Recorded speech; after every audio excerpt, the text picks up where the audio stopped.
60,000 కోల్పోయిన అనుకోండి. సో అసలు ప్రాసెస్ ఏంటి? నాలాంటి విక్టిమ్ ఏం చేయాలి? బేసిక్గా మీరు చెప్పారు కదా, ఇప్పుడు మీరు 60,000 పోయినాయి, 60,000 పోయినాయి చెప్పేసి ఆ 60,000 మీరు తిరిగి పొందగలగాలి అంటే ఇమీడియట్గా 193 కాల్ చేసేసి మీరు మీ కంప్లైంట్ రేస్ చేయాలి. దాంట్లో అంటే లిమిట్ ఉందా సార్? ఇన్ని డేస్ లోపే కాల్ చేయాలని చెప్పి ఏమైనా ఉందా? లిమిట్ అంటే ఏముండదు, బట్ గోల్డెన్ అవర్ కాన్సెప్ట్ మనకు. వైరాలో నివాసం ఉంటున్న ఊట్కూరి నరసింహారావుకు శుక్రవారం మధ్యాహ్నం వాట్సాప్ ఫోన్ కాల్ వచ్చింది. నరసింహారావు దగ్గర హవాలా డబ్బు ఉందని, మోసంతో వ్యాపారం చేస్తున్నారని బెదిరించారు. ఇక అరెస్టు చేయకుండా ఉండాలంటే 15 లక్షల రూపాయలను సుప్రీంకోర్టు ఆడిట్ విభాగానికి జమ చేయాలని భయపెట్టారు. దీంతో నరసింహారావు భయపడి 15 లక్షల రూపాయలు ట్రాన్స్ఫర్ చేశారు. నమస్తే అండి, నేను మీ కౌశిక్ మరిడి. ఈ వీడియో మీకు చాలా అంటే చాలా బాగా యూజ్ అవుతుంది. పొరపాటున ఫ్యూచర్లో మీరు కనుక సైబర్ క్రైమ్కి గురయ్యారనుకోండి, తెలుసో తెలియకో స్కామర్కి డబ్బులు కట్టేశారు. అలాంటప్పుడు కంప్లైంట్ ఏ విధంగా ఇవ్వాలి సైబర్ క్రైమ్ పోలీసులకి, అదే ఈ వీడియోలో మీకు ప్రాక్టికల్గా చూపిస్తా. సో ఈ 1930కి కాల్ చేయడం వలన మాకు వచ్చే అడ్వాంటేజ్ ఏంటి? ఆ బ్యాంకింగ్ సిస్టమ్లో ఉన్నంత వరకు దాని అమౌంట్ను ఆ ఏ అకౌంట్లో అయితే ఉంటుందో సస్పెక్ట్ అకౌంట్ దాంట్లో ఫ్రీజ్ అయిపోతుంది. అంటే మేము అన్ని చెప్పాలా సార్? ఎలా కోల్పోయి ఇదంతా చెప్పాలా? అంటే ఎఫ్ఐఆర్ అంతా అక్కడ అయిపోతుందా కంప్లైంట్, లేకపోతే జస్ట్ ఇన్ఫర్మేషన్ తీసుకొని డీటెయిల్స్, ఫార్మల్ డీటెయిల్స్ తీసుకుంటారు, డీటెయిల్స్ తీసుకొని అడుగుతారు. అక్కడ నుంచి కాల్ చేస్తుంటే కలవట్లేదు, ఎంగేజ్ వస్తుంది, లేకపోతే మేము చెప్పినా కూడా రెస్పాన్స్ లేదు. బాధితులు ఎక్కువ ఉన్నారు, కాల్ సెంటర్ కంటిన్యూస్గా కాల్ ఉంటుంది. దీంట్లో మెయిన్గా ఏంటంటే సమ్ టైమ్స్ కాల్ బిజీ వస్తుంది తప్పితే ప్రతిదీ కంపల్సరీ కాల్ రిజిస్టర్ అవుతుంది. సార్ మా వాళ్ళలో చాలా మందికి పోలీస్ స్టేషన్లో అడుగు పెట్టడం అంటే ఒక కైండ్ ఆఫ్ ఇయర్తో ఉన్నారండి. ఓన్లీ 1930కి కాల్ చేసి మేమంతా చెప్తాం, ఓకేనా? ఈవెన్ దెన్ రాకపోయినా కూడా వీఆర్ రిజిస్టర్ కేసెస్ ఎన్సీఆర్ నుంచి డైరెక్ట్గా పిటిషన్ తీసుకొని రిజిస్టర్ చేస్తున్నాం. బట్ మనీ మీకు బ్యాక్ కావాలి, లేకపోతే ఇన్వెస్టిగేషన్లో ఫర్దర్ వెళ్ళాలి, ముందుకు వెళ్ళాలి అని చెప్పేస్తే మేము మళ్ళీ మీరు కంపల్సరీ రావాల్సి వస్తుంది. నేను ఎగ్జాంపుల్గా నాకు క్రైమ్ ఏం జరగలేదు, అయినా కూడా ఏదో క్రైమ్ జరిగింది, నేను ఒక 60,000 తెలుసో తెలియకో సైబర్ నేరస్తులకి కట్టేసాను అనుకుందాం. సో నేను ఒకవేళ కంప్లైంట్ ఇవ్వాలంటే ఎలా ఇస్తా? అసలు ప్రాసెస్, పోలీసులు మన కంప్లైంట్ని ఏ విధంగా తీసుకుంటారు, మన డబ్బుల్ని వాళ్ళు ఏ విధంగా రికవర్ చేస్తారు? నేను కోల్పోయిన 60,000 నాకు వెనక్కి రావాలంటే 10 రోజులు టైం పడుతుంది. 10 to 15 days లోపల మీకు కోర్టు నుంచి ఆర్డర్తో సహా, బ్యాంక్ నోటీస్తో సహా మీకు డబ్బులు వచ్చేస్తాయి. సో ఈ ప్రాసెస్లో నేను ఏమన్నా కోర్టు మెట్లు ఎక్కాలా? కోర్టు మెట్లు ఎక్కాల్సిన వాళ్ళు మీరు ఓన్లీ అఫిడవిట్స్ ఫైల్ చేస్తారంతే. నార్మల్గా కేసు ఒకరి మీద మనం కేసు పెట్టినా, ఎఫ్ఐఆర్ నమోదు చేసిన చిన్న చిన్న చార్జెస్ అంటారు కదా, లైక్ కోర్టు ఫీ సంథింగ్ ఇది ఉంటాయి కదా, ఇక్కడ అలాంటివి ఏమైనా ఉంటాయా? నో చార్జ్ అండి. మీరు కంప్లైంట్ చేయడమే ముఖ్యం, మీరు ఎఫ్ఐఆర్ రిజిస్టర్ చేయడమే ముఖ్యం. మిగతా అంతా విల్ టేక్ కేర్. ఇన్వెస్టిగేషన్ కానివ్వండి, ప్రాసెస్ కానివ్వండి, విల్ టేక్ కేర్, అంతా ఉంటుంది. దాంట్లో మీరు నో చార్జెస్. నాకు తెలిసిన చాలా మంది ఇలా సైబర్ క్రైమ్కి గురయ్యి డబ్బులు వెనక్కి రప్పించుకున్నారు. వాళ్ళు చేసిన తెలివైన పని ఏంటంటే, నేను ఏ విధంగా ఇప్పుడు సైబర్ క్రైమ్ పోలీస్ స్టేషన్కి వెళ్తున్నాను, ఇప్పుడు అక్కడే ఉన్నా ప్రెజెంట్, సైబరాబాద్ కమిషనరేట్లో ఉన్నా ప్రెజెంట్, ఇక్కడే ఉంది సైబర్ క్రైమ్ పోలీస్ స్టేషన్. వెళ్తున్నా, వెళ్ళి కంప్లైంట్ ఇస్తా. చెప్పాలంటే నాకేమీ సైబర్ క్రైమ్ జరగలేదు, కానీ జరిగింది అనుకోండి. జరిగింది అనుకొని అసలు ప్రాసెస్ ఏముంటుందో నేర్చుకుందాం. సో నాకు తెలిసిన ప్రకారం సైబర్ క్రైమ్ జరగగానే 1930 నంబర్కి కాల్ చేసి మనం చెప్పాలి, ఇదిగోండి ఇలా జరిగింది, తెలుసో తెలియకో నేను ఒక 60,000 కట్టేశానండి. సో చెప్తే, ఇలా కట్టేశానని చెప్తే వాళ్ళు ఏం చేస్తారంటే, మన డబ్బు ఏదైతే బ్యాంక్ అకౌంట్లోకి వెళ్ళిందో, స్కామర్ బ్యాంక్ అకౌంట్లోకి మన డబ్బు వెళ్తుంది కదా, ఆ అకౌంట్ని ఫ్రీజ్ చేస్తారనమాట. సో ఫ్రీజ్ చేసిన వెంటనే మీరు దగ్గరలో ఉన్నటువంటి సైబర్ క్రైమ్ పోలీస్ స్టేషన్కి వెళ్ళి కంప్లైంట్ ఇవ్వాలి, ఇంకొకసారి రిటర్న్ కంప్లైంట్ ఇవ్వాలి. ఒకవేళ మీరు తెలుసో తెలియకో 50,000 కంటే తక్కువ నష్టపోయారు అనుకోండి, దగ్గరలో ఏదైతే పోలీస్ స్టేషన్ ఉందో అక్కడికి వెళ్ళి మీరు కంప్లైంట్ ఇవ్వచ్చు. ఫస్ట్ మీరు 1930కి కాల్ చేయాలి, ఆ తర్వాత కంప్లైంట్ ఇవ్వాలి. ఒకవేళ 50,000 కంటే ఎక్కువ డబ్బుని నష్టపోయారనుకోండి, ఈ విధంగా, ఫర్ ఎగ్జాంపుల్ ప్రెజెంట్ నేను సైబరాబాద్లో ఉన్నా. సో సైబరాబాద్లో స్పెషల్గా పోలీస్ స్టేషన్ ఉందన్నమాట సైబర్ క్రైమ్స్కి, అక్కడికి వెళ్ళి కంప్లైంట్ ఇవ్వాలి. అర్థమైందా అండి? ఇంత మ్యాటర్ మాత్రమే నాకు తెలుసు. నేను ఎగ్జాంపుల్గా ఏదో ఒక 60,000 నష్టపోయినని చెప్పి నేను కంప్లైంట్ ఇవ్వడానికి ట్రై చేస్తా. సో వాళ్ళతో మాట్లాడతా, వీలైతే ఏసీపీ సార్తో మాట్లాడి ప్రాసెస్ అంతా ఏంటో నేను తెలుసుకుంటా, ఓకేనా? సో ఎగ్జాంపుల్గా నేను నష్టపోయింది 60,000 కాబట్టి 50,000 కంటే ఎక్కువ ఉంది కాబట్టి నేను డైరెక్ట్గా సైబరాబాద్లో ఉన్నటువంటి సైబర్ క్రైమ్ పోలీస్ స్టేషన్కి వచ్చాను, మీరు చూడొచ్చు. సో డైరెక్ట్గా వెళ్ళి అసలు ప్రాసెస్ ఏంటో కనుక్కుందాం రండి. సార్ చెప్పండి. నాకు సైబర్ క్రైమ్ అయింది, 60,000 నష్టపోయాను. Online sir? ఆన్లైన్ అండి. ఎవరిని కలవాలి సార్? పని చేయండి సార్, పక్కన మా ఏసీపీ గారు ఉంటారు. ఏసీపీ సారా? ఏసీపీ సార్ కలుస్తానండి. ఇక్కడ సార్? ఇలా సార్. Okay sir, okay. మనం ఇప్పుడు ఏసీపీ చంద్రకాంత్ సార్ని కలుద్దాం.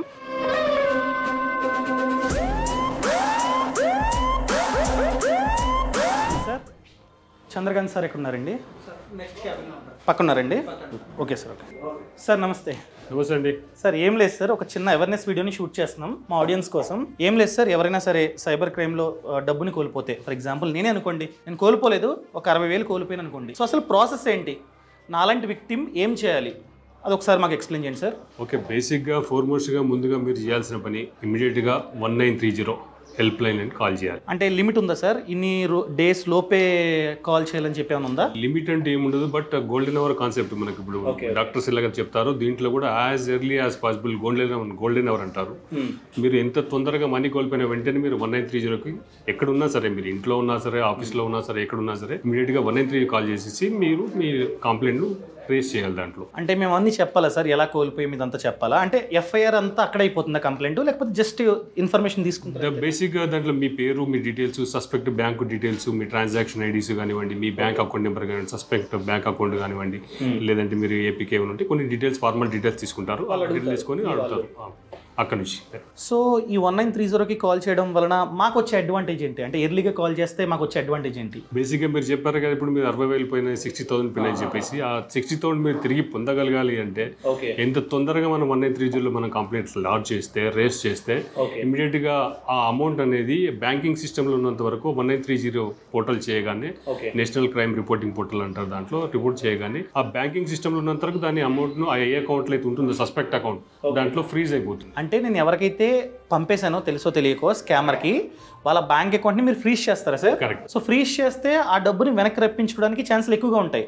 ఛాన్సెస్ చాలా ఉంటాయి. ఇమీడియట్గా మీరు ఎంత తొందరగా అయితే చేయగలిగితే, ఒక కేసులో మేము 60 lakhs అతను ఇన్వెస్ట్మెంట్ ఫ్రాడ్లో పోగొట్టుకుని వచ్చాడు మా దగ్గరికి.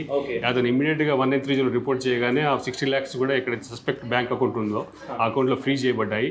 తర్వాత 2 crore ప్రాసెస్ ఉంటుంది. కోర్టు ప్రాసెస్ ద్వారా ఎఫ్ఐఆర్ రిజిస్ట్రేషన్ అయిన తర్వాత ఇన్వెస్టిగేట్ చేసి అతనికి ఇప్పించడం జరిగింది. సార్ మా వాళ్ళకి ఇప్పుడే జస్ట్ చెప్పాను, నేను ఏమని చెప్పానంటే, ఒకవేళ నేను చదివాను ఇది గూగుల్లో, 50,000 కంటే తక్కువ మేము నష్టపోతే 1930కి కాల్ చేసి నియర్ బై ఏదైతే పోలీస్ స్టేషన్ ఉందో, normal police station, cyber crime కాదు, అక్కడికి వెళ్ళి రిపోర్ట్ చేసుకోవచ్చు అని చెప్పాను. నిజమేనా సార్ అది? అంటే యాజ్ ఫార్ యాజ్ సైబరాబాద్ కమిషనరేట్లో ఎవరైనా విక్టిమ్ 50,000 కంటే తక్కువ, 50,000 వరకు అమౌంట్ లాస్ అయిపోతుంది సైబర్ క్రైమ్లో, అతను nearest police station, judicial police స్టేషన్లో వెళ్ళి కంప్లైంట్ చేయొచ్చు. బట్ బిఫోర్ దట్ తీసుకుంటారు, అందరు కేసెస్ రిజిస్టర్ చేసుకుంటారు, కేసెస్ రిజిస్టర్ అవుతాయి, ఇన్వెస్టిగేట్ చేస్తారు. But before doing that also మీరు ఇంటి దగ్గర ఉన్నా కూడా 50,000 బిల్ అయినా ఎంత అయినా కూడా ఫస్ట్ 1930 చేయడమే. మీరేమంటున్నారండి, డైరెక్ట్గా వెళ్ళక ముందే, వెళ్ళకపోయినా ఫస్ట్ ఆఫ్ ఆల్ 1930కి కాల్ చేయమంటున్నారు? ఎస్, డెఫినెట్గా మీరు 1930 చేయమని చెప్పి అందరికి చెప్తాం. సార్ చాలా మంది ఆల్రెడీ కామెంట్స్ పెట్టారు, ఇంతకు ముందు చూసాను నేను, కాల్ చేస్తుంటే కలవట్లేదు, ఎంగేజ్ వస్తుంది, లేకపోతే మేము చెప్పినా కూడా రెస్పాన్స్ లేదు, సో ఎందుకు కాల్ చేయాలి 1930కి అని చెప్పి చాలా మంది అడిగారు. సో వాళ్ళ డౌట్ అది, నా పర్సనల్ కాదు. సో ఏంటి సార్, ఎందుకు? అంటే బేసిక్గా ఎట్లా ఉంటుందంటే, అందరూ విక్టిమ్స్ ఎక్కువ బాధితులు ఎక్కువ ఉన్నారు, కాల్ సెంటర్ కంటిన్యూస్ కాల్ ఉంటుంది. దీంట్లో మెయిన్ గా ఏంటంటే విక్టిమ్ తన యొక్క బ్యాంక్ డీటెయిల్స్ పెట్టి చెప్పాలి, తన ట్రాన్సాక్షన్ ఐడీస్ చెప్పాలి, తర్వాత కొన్ని రకరకాలుగా ఇన్ఫర్మేషన్ అడుగుతూ ఉంటారు. కాబట్టి సమ్ టైమ్స్ కాల్ బిజీ వస్తుంది తప్పితే ప్రతిదీ కంపల్సరీ కాల్ రిజిస్టర్ అవుతుంది, పక్క కేసు ఇన్వెస్టిగేట్ చేస్తారు, ఎఫ్ఐఆర్స్ అవుతాయి. కాబట్టి దేర్ నో ఇష్యూస్. బట్ అప్పుడప్పుడు అంటే మీరు ఏం చెప్తున్నారంటే ఆడియన్స్కి, మీ డబ్బులు మీకు ఖచ్చితంగా వెనక్కి రావాలంటే ఎంత వీలైతే త్వరగా కాల్ చేయండి, కాల్ చేస్తే ఆ అమౌంట్ని ఫ్రీజ్ చేస్తాం, ఆ తర్వాత మీ ఇన్వెస్టిగేషన్లో భాగంగా అంతా చెక్ చేసి ఒక న్యాయం మా సైడ్ ఉంది అంటే ఆ డబ్బుల్ని మాకు వెనక్కిస్తా అంటున్నారు. ఎస్, మీరు కరెక్ట్గా క్యాచ్ చేశారు. మెయిన్గా మీరు చేయాల్సిన పని 1930 చేయడమే. చేసేస్తే మనకు ఆ పోర్టల్లో నుంచి అకౌంట్లో సస్పెక్ట్ అకౌంట్లోకి వెళ్ళిందో, అక్యూజ్డ్ అకౌంట్లో వెళ్ళిందో అవి ఫ్రీజ్ చేస్తారు. ఫ్రీజ్ చేసిన తర్వాత మనకు ఎఫ్ఐఆర్ కేసు రిజిస్టర్ చేస్తారు. రిజిస్టర్ చేసిన తర్వాత ప్రాసెస్ కోర్టులో మనం పిటిషన్స్ ఫైల్ చేస్తాము. దాని నుంచి మనకు విక్టిమ్ యొక్క మనం అమౌంట్ ఎంతైతే ఫ్రీజ్ అయి ఉందో అమౌంట్ మనకు తెప్పడం చెప్తా ఉంటాం. సార్ మా వాళ్ళలో చాలా మందికి పోలీస్ స్టేషన్లో అడుగు పెట్టడం అంటే ఒక కైండ్ ఆఫ్ ఫియర్ అనుకోవచ్చు, లేకపోతే ఎందుకు మా వంశంలో లేదు, మా ఇంట్లో లేదు, పోలీస్ స్టేషన్లో అడుగు పెట్టడం అన్న ఫియర్తో ఉన్నారండి. సో మేము పోలీస్ స్టేషన్కి రాము, ఓన్లీ 1930కి కాల్ చేసి మేమంతా చెప్తాం, ఓకేనా? ఖచ్చితంగా రావాలా? 1930 చెప్పిన తర్వాత ఎన్సీఆర్పీలో మీ కంప్లైంట్ రిజిస్టర్ అవుతుంది. ఎన్సీఆర్ అంటే ఏంటి sir? So national crime reporting portal అంటారు. దాంట్లో మీరు రిజిస్టర్ చేస్తే మీ అక్నాలెడ్జ్మెంట్ నెంబర్ వస్తుంది. దాన్ని బేస్ చేసుకొని మీరు కన్సర్న్ పోలీస్ స్టేషన్కి వెళ్ళాలి. వెళ్తేనే కదా వెళ్తే మనకి ఎఫ్ఐఆర్ రిజిస్టర్ అవుతుంది. పోలీస్ స్టేషన్లో మీరు ఫిజికల్ కాపీ ఇచ్చేసి, ఫిజికల్గా మీరు చెప్పిన ట్రాన్సాక్షన్ ఫిజికల్ కాపీ ఇచ్చేస్తే అది ఫోన్లో 1930లో ఎఫ్ఐఆర్ నమోదు అవుతుంది. ఇలా ఆఫ్లైన్ రావాల్సిందేనా? కంప్లైంట్ రిజిస్టర్ అవుతుంది. ఫోన్లో అందరికీ చెప్పేది ఏంటంటే 1930 చేయగానే మీ కంప్లైంట్ రిజిస్టర్ అవుతుంది. ఒక అక్నాలెడ్జ్మెంట్ నెంబర్ కూడా మీకు వస్తుంది. నెంబర్ వస్తుంది ఇమీడియట్గా మీకు మనీ ఒకవేళ విత్హెల్డ్ అవుతే వేరే సస్పెక్ట్ అకౌంట్లో ఉంటే ఆ మెసేజ్ మీరు మొబైల్ నెంబర్ ఇస్తారో దానికి మీకు మెసేజ్ వస్తుంది, మీకు ఆటోమేటిక్గా వస్తుంది. మీకు ఫలానా అకౌంట్లో మీ అమౌంట్ 60,000 ఉంటే 50,000 హోల్డ్ అయింది అంటే వాడు 10,000 ఖర్చు పెట్టేశాడు, 50,000 ఉంచుకున్నాడు. సో మన డబ్బు ఏదైతే మనం పంపేమో ఆ అకౌంట్ లో మన డబ్బు 50,000 ఆల్రెడీ ఉంది అని చెప్పి మీకు తెలుస్తుంది, మీరు మాకు ఇన్ఫార్మ్ కూడా చేస్తారు. డెఫినెట్ గా వస్తుంది, మీకు సిస్టమే డైరెక్ట్ గా మీకు పంపిస్తా ఉంది. సో మీరు ఏమంటున్నారంటే ఆన్లైన్ లో కంప్లైంట్ ఇవ్వండి, నంబర్ వస్తుంది, మీకు సమాచారం అంతా వస్తుంది, ప్లస్ కంప్లైంట్ ఇచ్చి ఊరుకోకుండా అంటే నా నంబర్కి కాల్ చేసి ఊరుకోకుండా ఆఫ్లైన్లో ఇప్పుడు నేను ఏ విధంగా వచ్చానో నా కేసు ఫర్ ఎగ్జాంపుల్ 60,000 50,000 కంటే ఎక్కువ కాబట్టి నేను డైరెక్ట్గా సైబర్ క్రైమ్ పోలీస్ స్టేషన్కి వచ్చా, అలా రావాలి అంటున్నారు మీరు. రావాలి అంటే వచ్చిన తర్వాత మీరు ఫిజికల్ కంప్లైంట్ కాపీ ఇస్తే దాని మీద కేసు రిజిస్టర్ అవుతుంది. ఈవెన్ దెన్ రాకపోయినా కూడా వీఆర్ రిజిస్టర్ కేసెస్ ఎన్సీఆర్పీ నుంచి డైరెక్ట్గా పిటిషన్ తీసుకొని రిజిస్టర్ చేస్తున్నాం. బట్ మనీ మీకు బ్యాక్ కావాలి లేకపోతే ఇన్వెస్టిగేషన్లో ఫర్దర్ వెళ్ళాలి, ముందుకు వెళ్ళాలి అని చెప్పేస్తే మేము మళ్ళీ మీరు కంపల్సరీ రావాల్సి వస్తుంది. వచ్చిన తర్వాత కోర్టు నుంచి ప్రాసెస్ ఇవన్నీ ప్రాసెస్ అంటే మనం డబ్బులు అకౌంట్లో ఉన్నాయి అంతవరకు బాగానే ఉంది. తర్వాత నెక్స్ట్ ప్రాసెస్ ఏంటి అంటే ఆ సస్పెక్ట్ అకౌంట్ ఎవరైతే ఉందో వాడికి మనం నోటీసులు ఇస్తాము, నీ దాంట్లో ఫ్రాడ్లెట్ విక్టిమ్ యొక్క అమౌంట్ నీ దాంట్లో పడింది, నెసరీ యాక్షన్ తీసుకున్నామని చెప్పేసి అతనికి నోటీస్ ఇవ్వడం జరుగుతూ ఉంటుంది. తర్వాత 2 అనెక్సర్ 1, 2, 3, 4, 5 ఇవన్నీ ఉంటాయి, దాన్ని మనం మేజిస్ట్రేట్ కోర్టులో ప్రొడ్యూస్ చేయాలి. ఈ మనీ ట్రైల్ ఇలా జరిగింది, విక్టిమ్ అకౌంట్ నుంచి ఫస్ట్ క్లియర్ అకౌంట్లో పడింది, ఫస్ట్ నుంచి second, third, even it goes to 10, 12 వచ్చినా కూడా మనకి ఎన్సీఆర్ నుంచి స్టేట్మెంట్ వచ్చేస్తుంది. ఈ మనీ ఎట్లా ట్రాక్ అవుతుంది, ఎట్లా ఫ్లో అవుతుంది, మనీ ట్రైల్ ఏ విధంగా ఉందంటే అది కూడా రికార్డ్ చేసేసి ఈ ఎవిడెన్సెస్ అంతా మనం కోర్టులో ప్రొడ్యూస్ చేస్తాం. ఈ మనీ వచ్చేసి విక్టిమ్ తన అమౌంట్ మోసగించబడ్డాడు కాబట్టి అని చెప్పేసి ఈ అకౌంట్లో హోల్డ్ అయింది కాబట్టి విక్టిమ్ తిరిగేమని చెప్పేసి విక్టిమ్ ఫైల్ చేస్తాడు, మేము మా ఇన్వెస్టిగేషన్ రిపోర్ట్ ఫైల్ చేస్తాం, దాన్ని బేస్ చేసుకుని మేజిస్ట్రేట్ గారు ఆర్డర్ ఇస్తారు, కన్సర్న్ బ్యాంక్ ఇస్తారు, మేజిస్ట్రేట్ గారు రీఫండ్ చేయమని చెప్పేసి ఆర్డర్ ఇస్తారు. అప్పుడు కన్సర్న్ బ్యాంక్స్ దాన్ని చూసి దాన్ని విక్టిమ్ యొక్క అమౌంట్ను రీఫండ్ చేస్తారు. ఓకే, అర్థమైందండి. సార్ ఏమంటున్నారంటే ఆన్లైన్ వెబ్సైట్లో కంప్లైంట్ ఇచ్చినా నడుస్తుంది, కానీ మన డబ్బు అతి త్వరగా పర్ఫెక్ట్గా రావాలంటే ఫిజికల్గా వస్తేనే మంచిది. ఎందుకంటే తెలుసో తెలియకో మీరు డబ్బులు కొట్టేశారు, అక్కడ మనం పప్పులో కాలేసాం. సో రావడంలో తప్పేం లేదు, వచ్చి ఫిజికల్గా కంప్లైంట్ ఇస్తే ఇంకా వెల్ అండ్ గుడ్గా మన డబ్బు ఏదైతే ఉందో అతి త్వరగా వెనక్కి రావడానికి ఛాన్స్ ఉంది. సార్ అలాగే అనుకోండి, నేను 60,000 పోగొట్టుకున్నాను, 1930కి కాల్ చేశాను, అంతా చెప్పాను, బ్యాంక్ అకౌంట్ అంతా చెప్పాను, నాకు మెసేజ్ వచ్చింది నంబరు, అండ్ అదేవిధంగా వాళ్ళు కూడా చెప్పారు నువ్వు 60,000 కొట్టావు కదా, 50,000 పలానా వాళ్ళ బ్యాంక్ అకౌంట్లో ఉంది, ఫ్రీజ్ చేసామని చెప్పారు. నేను ఫిజికల్గా ఇక్కడికి వచ్చానండి. సో అసలు ఏం చేయాలి నేను? ఫస్ట్ నుంచి ఒకసారి నాకు పిన్ టు పిన్ ప్రాసెస్ చెప్పండి, అండ్ దాంతోపాటు తర్వాత మీరు ఏం చేస్తారు, అండ్ మీ టీమ్ మా డబ్బుని రికవర్ చేయడానికి ఏం చేస్తుందో, ఇక్కడే ఆల్రెడీ పెద్ద ఇది పోలీస్ స్టేషన్ కాబట్టి ఇందులో మాకు డిపార్ట్మెంట్ వైజ్గా మీరు ఏం చేస్తారన్నది కూడా మీరు ప్రాక్టికల్గా ఒకసారి 10 minutes మాకు చూపించాలి. తప్పకుండా సార్ ఫస్ట్ ఏంటి, నేను వచ్చాను ఫస్ట్ మిమ్మల్ని డీటెయిల్స్ గా మీరు ఏమేమి డీటెయిల్స్ ఉన్నాయి మీ దగ్గర అంటే మీరు జనరల్ ఏం డీటెయిల్స్ తెలుసుకోకుండా వస్తారు. మీరు ఏ అకౌంట్కి పంపించారో డీటెయిల్స్ ఉండవు, లేకపోతే మీ ఏ మొబైల్ నెంబర్ నుంచి మీకు కాల్ వచ్చింది, ఏ వాట్సాప్ ఐడి ఏంటి, టెలిగ్రామ్ ఐడి ఏంటి, వాట్సాప్ నెంబర్ ఏంటి, ఏ యూఆర్ఎల్ వచ్చిందా, మీకు ఏపీకే డౌన్లోడ్ చేసుకో ఉన్నారా, లేకపోతే యాప్ స్టోర్లో పెట్టి యాప్ డౌన్లోడ్ చేసుకో ఉన్నారా. సో ఈ ఇన్ఫర్మేషన్ అంతా అంటే విక్టిమ్కు ఫ్రాడ్స్టర్కు జరిగే మధ్యలో ఏ మీడియం ద్వారా కమ్యూనికేషన్ ప్రతిదీ మీరు స్క్రీన్ షాట్ తీసుకొస్తే అవి తీసుకుని వచ్చేస్తే మేము ఇక్కడ కూర్చోబెట్టేసి ఒకవేళ మీరు 1930 ఇంటి దగ్గర రిజిస్టర్ చేయకపోయినా ఇక్కడ వచ్చిన తర్వాత కూడా ఫస్ట్ అండ్ ఫార్మోస్ట్ చేసేది 1930 చేపిస్తాం. చేపించిన తర్వాత మేము అక్కడ కాల్ చేయకపోయినా ఇక్కడ వచ్చేసి ఇమీడియట్ గా మనం చేపించే స్కామ్ జరిగింది, పక్కనే పోలీస్ స్టేషన్ పక్కనే ఇల్లు పరిగెత్తుకుంటూ వస్తానండి. సో వచ్చిన వెంటనే మీరు చేపించేది కూడా 1930కి కాల్ చేయమని. సో 1930కి కాల్ చేయడం అన్నది మ్యాండేట్. సార్ నా దగ్గర అన్ని ప్రూఫ్లు ఉన్నాయి సార్, ఎగ్జాంపుల్ గా స్క్రీన్ షాట్లు అన్ని తీసుకున్నా, ఏ బ్యాంక్ అకౌంట్కి పంపినా అన్ని ఉన్నాయి. నేను ఏం చేయాలి ఫస్ట్ ప్రాసెస్? కంప్లైంట్ ఇప్పుడు చూడండి, దీంట్లో ఇప్పుడు ఒక కంప్లైంట్ ఫార్మాట్ ఉంది ఫిజికల్ గా, ఈ cheating on the name of job fraud 3,16,000 పోయింది. సో ఈ అకౌంట్లకు ఎన్ని వెళ్ళిందని చెప్పేసి ఇవన్నీ డేటు, ట్రాన్సాక్షన్స్, ఎక్కడెక్కడ నుంచి ఎక్కడెక్కడ ఏ అమౌంట్ వెళ్ళింది, ఏ ట్రాన్సాక్షన్ ఐడి, ఏ బ్యాంక్ ఐడి, ఎంత అమౌంట్ చేశాడు, అవన్నీ డీటెయిల్ తీసుకొని ఇవన్నీ మీరు మాకు రిటర్న్ పూర్వకంగా మీకు ఫార్మాట్ ఇస్తాం. If you have fair enough దీన్ని ఫార్మాట్ ఇస్తాం, దీన్ని బట్టి మీరు ఫిల్ చేసి ఇచ్చేస్తాం. అంటే ఫస్ట్ ఎవరి దగ్గరికి వెళ్ళాలండి? డైరెక్ట్ గా నాకు తెలిసి ఎవరు కూడా మీ దగ్గర రారు, మీరు ఏసీపీ గారు కాబట్టి మీ దగ్గర రారు, రైటరో ఎవరో ఉంటారు. చూపించండి. షూర్ అండి, షూర్. ఇప్పుడు పోలీస్ స్టేషన్ అంతా మేము నడిచి మీకు ప్రాసెస్ చూపిస్తాం. సో ఖచ్చితంగా చూడండి. ఫస్ట్ ఏంటంటే ప్రాసెస్, నేను వచ్చాను పోలీస్ స్టేషన్కి, ఫస్ట్ ఎవరు ఇతని దగ్గర రిసెప్షన్ దగ్గర పీసీ దగ్గరికి కానిస్టేబుల్ ఆఫీసర్ దగ్గర రాగానే హీ విల్ ఎంక్వైర్ అతను 1930 చేశారా చేయలేదా అని చెప్పేసి వాళ్ళకి గైడ్ చేస్తాడు, కూర్చోబెట్టేసి 1930 చేపిస్తారు అనమాట. మీరే చేపిస్తారు 1930 చెప్పేసి ఎట్లా చేయాలో చేపిస్తారు. సో 1930 రిజిస్టర్ అయిన తర్వాత నెక్స్ట్ ఇక్కడ వచ్చేసి రండి నెక్స్ట్ ఏంటి చూద్దాం.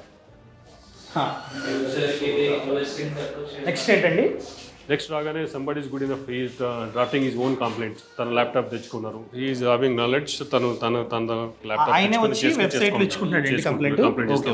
లేదు, వీ హ్యావ్ కాన్స్టిట్యూషనల్ ఆఫీసర్ ఉంటారు ఇక్కడ. సో మనకి నాలెడ్జ్ ఉందనుకోండి, మనమే డైరెక్ట్ గా కంప్లైంట్ మన ల్యాప్టాప్ నుంచో చేసేసుకోవచ్చు అనమాట, ఎడ్యుకేటెడ్ కాబట్టి. ఒకవేళ మనకి బై ఎనీ ఛాన్స్ హెల్ప్ కావాలన్నా టీమ్ హెల్ప్ చేస్తారు. టీమ్ అంతా కూర్చొని వీళ్ళు డైరెక్ట్ గా టైప్ చేసి అక్కడ వెబ్సైట్ కూడా రాశారు, cybercrime.gov.in.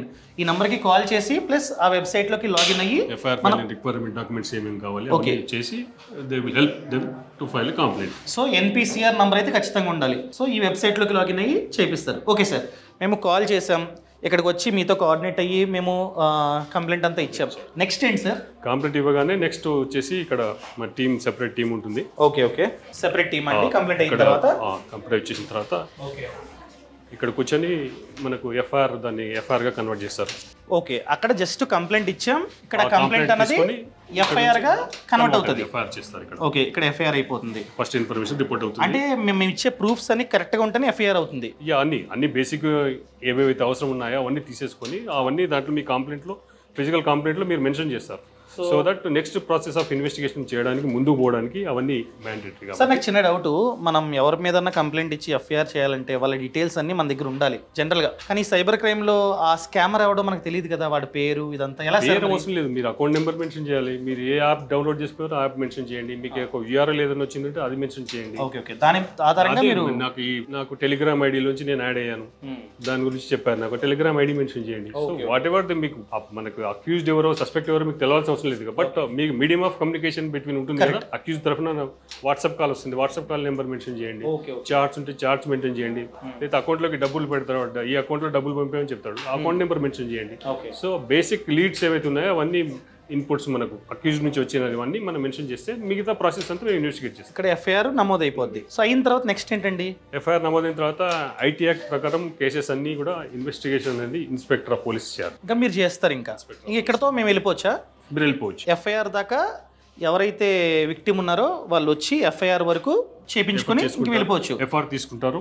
తర్వాత మళ్ళీ నెక్స్ట్ ఇన్స్పెక్టర్ ఎవరైతే మీకు కన్సర్న్ ఐఓ ఉంటారో ఐఓ దగ్గరికి వెళ్ళి మీ స్టేట్మెంట్ రికార్డ్ చేస్తారు. మీ దగ్గర ఉన్న ఏమి వాట్ ఎవర్ ఇస్ అవైలబుల్ మీ అందరూ ఇన్ఫర్మేషన్ తీసుకుంటారు, డేటా తీసేసుకొని నెక్స్ట్ ప్రాసెస్ ఇన్వెస్టిగేషన్ స్టార్ట్ అవుతుంది. అంటే అది ఎంత టైం పడుతుందండి ఇన్వెస్టిగేషన్? ఫర్ ఎగ్జాంపుల్ నేను రీసెంట్ గా జరుగుతున్న డిజిటల్ అరెస్ట్, ఈ డిజిటల్ అరెస్ట్ లో నాకు ఎవరో వీడియో కాల్ చేశారు, నేను నిజంగా పోలీస్ అనుకుని ఏదో డబ్బులు కట్టేసాను ఒక 60,000, తర్వాత తెలిసింది ఇది ఫ్రాడ్ అని. సో వచ్చాను, ఎఫ్ఐఆర్ చేస్తాను, అంతా అయిపోయింది. సో మీరు ఎలా డివైడ్ చేసుకుంటారు సార్? అంటే చాలా టైప్స్ ఉంటాయి కదా ఈ సైబర్ క్రైమ్ లో. మా దగ్గర 7-8 మెంబర్స్8 ఇన్స్పెక్టర్స్ ఉన్నారు. సో 8 ఇన్స్పెక్టర్ ఆఫ్ పోలీస్ అందరు కూడా మేము రొటేషన్ బేస్ లో కేసెస్ అలాట్ చేస్తాము. అసలు అవుతుంది వాళ్ళకు, వాళ్ళు they will investigate the cases. వాళ్ళకి వచ్చిన ఎఫ్ఐఆర్ తీసుకొని కంప్లైంట్ తో మాట్లాడి కావాల్సిన బేసిక్ ఇన్ఫర్మేషన్ తెలుసుకొని వాళ్ళ స్టేట్మెంట్ రికార్డ్ చేసి నెక్స్ట్ వచ్చేసి అందరికి ఇంటర్మీడియట్స్ ఇప్పుడు వాట్సాప్ ఉంది, వాట్సాప్ నోటీస్ ఇవ్వడం, బ్యాంక్స్ కన్సర్న్ బ్యాంక్స్ నోటీస్ ఇవ్వడం, బ్యాంక్ నుంచి స్టేట్మెంట్ తెప్పియడం, అక్యూజ్డ్ ఎవరైతే మన అకౌంట్స్ మెన్షన్ చేస్తాడో ఆ అకౌంట్స్ కు బ్యాంకు నోటీస్ ఇచ్చేసి వాళ్ళ స్టేట్మెంట్ తెప్పియడం, ప్రతిదీ అట్లాగే. చాలా మందికి ఈ cyber crime and cyber crime department ఎలా వర్క్ అవుతుందో చాలా మందికి అవేర్నెస్ లేదు. నార్మల్ గా పోలీస్ అంటే నార్మల్ పోలీస్ స్టేషన్ ఇదంతా అవేర్నెస్ ఉంది, అది జనరల్ గా టైం పడుతుంది, ఇది కేసు నడుస్తుంటుందని చెప్పి ఐడియా ఉంది. కానీ ఈ సైబర్ క్రైమ్ లో ఈ కేసు అన్నది ఎక్కువ కాలం పాటు ఎక్స్ట్రాక్ట్ అవుతూ ఉంటుందా, లేకపోతే ఇన్స్టెంట్ గా మీరు డబ్బులు వెనక్కి అంటే మనం దీంట్లో ఎట్లా ఉంటుందంటే ప్రతిదీ ఇంటర్మీడియట్స్ మీద ఎవరైతే ఉన్నారు, ఇప్పుడు ఫేస్బుక్ ఉంది, మెటా మీద, ఇన్స్టా ఉంది, ఇన్స్టాగ్రామ్ వాళ్ళకు లీగల్ వాళ్ళు దానికి టీం పంపించాలి. ఈ ఐడి నుంచి వీళ్ళకి ఇక్కడ వచ్చింది, ఈ ఐడి నుంచి వీళ్ళు డ్యూప్ చేయబడ్డారు, ఫ్రాడ్ చేయబడ్డారు. టెలిగ్రామ్ ఐడి ఉంది, ఈ టెలిగ్రామ్ ఐడిలో విక్టిమ్ జాయిన్ అయ్యాడు కాబట్టి టెలిగ్రామ్ యొక్క డీటెయిల్స్ ఇవ్వండి. సో ప్రతి వాళ్ళకి మనం నోటీసులు ఇచ్చేసి ఇన్ఫర్మేషన్ తెప్పించిన తర్వాత దాన్ని ఇంప్రూవ్ అపాన్ చేసేసి మనం అక్యూజ్డ్ వరకు వెళ్ళడం. మీరు డైరెక్ట్ గా వాళ్ళతో కాంటాక్ట్ అవుతారు, మెటా వాళ్ళతో. ఫర్ ఎగ్జాంపుల్ ఎవరో ఒక వల్గర్ కామెంట్స్ లేకపోతే వల్గర్ పోస్టులు పెట్టారు, లేకపోతే తిట్టారు సోషల్ మీడియాలో, సో ఉమెన్ కి ఆ రైట్ ఉంటుంది ఎవరో తిట్టడం ఏంటి అని చెప్పి, అలాంటివి కూడా మీ అండర్లోకి వస్తాయి. అప్పుడు మీరు ఏం చేస్తారంటే అది ఫేక్ అకౌంట్ అయినా కూడా మెటా వాళ్ళతో మాట్లాడి అసలు ఎవరు క్రియేట్ చేసుకున్నాడు, ఎవరు ఐడి ఎవరు, అతను ఏంటనేది, అతని ఐపీ డీటెయిల్స్ ఎక్స్క్లూజివ్ ఇన్ఫర్మేషన్ మీకు అయితే వచ్చేస్తుంది. సార్ ఇది నాకు జరిగింది డిజిటల్ అరెస్ట్ కదా, ఎవరో కాల్ చేశారు, పోలీసులో ఉన్నారని చెప్పి నేను డబ్బులు కట్టేసాను, భయపెట్టేశారు. నేను కోల్పోయిన 60,000 నాకు వెనక్కి రావాలంటే జస్ట్ శాంపుల్ గా చెప్పండి, ఎన్ని మంత్స్ టైం పడుతుంది, లేకపోతే ఎన్ని రోజులు టైం పడుతుంది? డబ్బులు వెనక్కి రావడం అనేది మీరు ఎంత తొందరగా రిపోర్ట్ చేస్తే 1930కు. ఫర్ ఎగ్జాంపుల్ నాకు ఈ రోజు పొద్దునే అయిందండి, నాకు అయిన వెంటనే నేను కాల్ చేస్తాను, ఇదే రోజు టైం ఎంత అయింది, 1:50కి నేను వచ్చి మీకు ఎఫ్ఐఆర్ కూడా ఇచ్చాను. నా కేసులో చెప్పండి అదే మీ కేసులో అదే చెప్తున్నాను, మెయిన్ గా 193లో చేయవు కానీ money as long as money victim దాంట్లో అయితే ఉంటుందో ఆ బ్యాంకింగ్ సిస్టమ్ లో ఉంటుందో ఫ్రీజ్ అయిపోతే ఆటోమేటిక్ గా మీకు మెసేజ్ కూడా వచ్చింది 50,000 మీ డబ్బు మీకు 10 to 15 డేస్ లోపల మీకు కోర్టు నుంచి ఆర్డర్ తో సహా బ్యాంక్ నోటీస్ తో సహా మీకు డబ్బులు వచ్చేస్తాయి. ఓకే, అంటే వాళ్ళ అకౌంట్ ని ఫ్రీజ్ చేసి వాళ్ళ అకౌంట్ నుంచి తీసి మళ్ళీ మీరు ఇస్తారా కోర్టు ద్వారా. ఓకే, సో ఈ ప్రాసెస్ లో నేను ఏమన్నా కోర్టు మెట్లు ఎక్కాలా? కోర్టు మెట్లు ఎక్కాల్సిన వాళ్ళు మీరు ఓన్లీ అఫిడవిట్స్ ఫైల్ చేస్తారు అంతే. సో ఇది నార్మల్ గా అయితే ఎవరైనా కంప్లైంట్ ఇచ్చారనుకోండి, ఒక లాయర్ ని పెట్టుకోవడం ఇదంతా ఉంటుంది జనరల్ గా. జనరల్ గా ఇంతకుముందు ఏంటంటే అకౌంట్ నుంచి మన బ్యాంక్స్ నుంచి మనకు అమౌంట్ రావాలంటే అకౌంట్స్ అడ్వకేట్ ని పెట్టుకుని చేయాల్సి ఉంది. ఇప్పుడు మేము సింప్లిఫై చేసేసి ఒకసారి అతను వచ్చేసి అఫిడవిట్స్ ఫైల్ చేసి మా ఇన్వెస్టిగేషన్ రిపోర్ట్ అవన్నీ ఫైల్ చేసేసి మేజిస్ట్రేట్ గా అడుగుతారు అన్నమాట. ఒకసారి మాత్రం మేజిస్ట్రేట్ గారు అకౌంట్ మీదేనా, మీ ట్రాన్సాక్షన్ అయినా మీరే చేశారు వెళ్ళి ఒకసారి వెళ్ళాల్సి వస్తుంది కోర్టుకి. ఒకసారి అయితే వెళ్ళాల్సి వస్తుందంటే డబ్బులు మీకు వెనక్కి రావడానికి అడ్వకేట్ పెట్టుకోవాల్సిన పని లేదు. నార్మల్ గా మనం వెళ్ళాల్సి వస్తుంది అనమాట. అది మాకు కోఆర్డినేషన్ ఎవరు చేస్తారండి? మేమే చేస్తాం. మీరే టచ్ లో ఉంటారు, ఇక్కడే టచ్ లో ఉంటాము. Investigation of concern investigation officer అవుతున్నారు, ఇన్స్పెక్టర్, వాళ్ళు కోఆర్డినేట్ చేస్తారు, పిలుస్తారు. We will prepare everything, we will file all the bit of affidavits, అన్ని నోటీసెస్ అన్ని అనెక్సర్స్ అన్ని రెడీ చేసేసి పంపిస్తాం. మేజిస్ట్రేట్ గారు పిలిచేసి ఎంక్వైరీ చేస్తారు. జస్ట్ ఇదేనకుండా మీరు ఫర్ ఎగ్జాంపుల్ ఒక 10 మంది వచ్చి మీకు కేసు పెడుతుంటే 10 మందిలో ఎంతమందికి మీరు డబ్బులు వెనక్కి ఇవ్వగలుగుతున్నారు? 10 మందికి 10 మంది ఇచ్చేస్తున్నారా లేకపోతే ఏదైనా కొంచెం జరుగుతున్నాయా? అంటే యాజ్ లాంగ్ యాజ్ ఇప్పటి వరకు మేము 2024లో 72 crores వరకు డబ్బులు తిరిగి 72 crores అంటే బేసిక్ గా 72 crores అంటే మీరు ఇమాజిన్ ఎంత తొందరగా మనం రిపోర్ట్ చేస్తే అంత తొందరగా డబ్బులు రావడం. సో 2024లో 72 crores మనం రిఫండ్ చేయడం జరిగింది విక్టిమ్స్. సో సార్ ఏమంటున్నారంటే ఇప్పటి వరకు ఈ సైబరాబాద్ పోలీస్ స్టేషన్ లో 72 కోట్ల డబ్బుని రికవర్ చేశారంట. సో మీరు అదే విక్టిమ్ కి రిఫండ్ ఇచ్చారంట.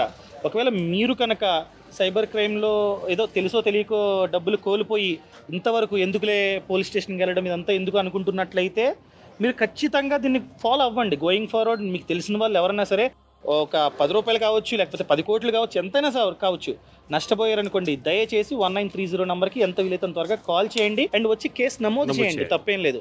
అండ్ భయపడకండి. ఫస్ట్ ఆఫ్ ఆల్ ఇక్కడ చాలా ఫ్రెండ్లీ ఎన్విరాన్మెంట్ ఉంది.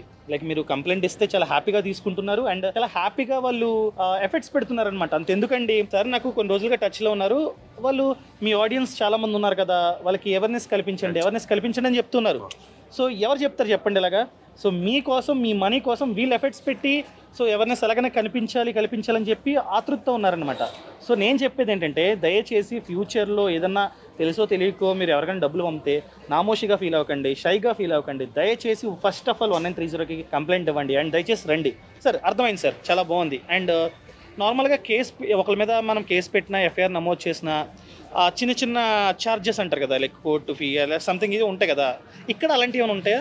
నో ఛార్జ్ అండి. మీరు కంప్లైంట్ చేయడమే ముఖ్యం, మీరు ఎఫ్ఐఆర్ రిజిస్టర్ చేయడమే ముఖ్యం. మిగతా అంతా విల్ టేక్ కేర్. ఇన్వెస్టిగేషన్ కానివ్వండి, ప్రాసెస్ కానివ్వండి, విల్ టేక్ కేర్ అంతా ఉంటుంది. దాంట్లో మీరు నో ఛార్జెస్.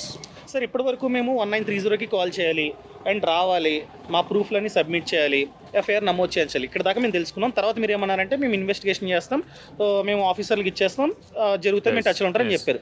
కానీ మీకు ఇవన్నీ ట్రాక్ చేయడానికి ఏదైనా ఎక్విప్మెంట్ కావచ్చు, లేకపోతే ఏదైనా డిపార్ట్మెంట్స్ కావచ్చు, లోపల ఏమైనా ఉన్నాయా, మాకు ఏమైనా చూపించగలరా with your permission? You can see the teams those are working. అంటే ఒకసారి మీకు చూపిస్తారా టీమ్స్ ఎవరెవరు పనిచేస్తున్నారు రండి. లైక్ సో ఈ ఇన్ఫర్మేషన్ కావచ్చు, ఈ విజువల్స్ కావచ్చు, ఇప్పటివరకు ఏ యూట్యూబర్ మీకు చెప్పలేదు, మేము ఎక్స్క్లూజివ్గా మీకు చూపిస్తూ ఉన్నాం. సో దయచేసి ఇంతవరకు ఛానల్ సబ్స్క్రైబ్ చేసుకోకపోతే సబ్స్క్రైబ్ చేసుకోండి. రండి చూద్దాం. A few minutes later.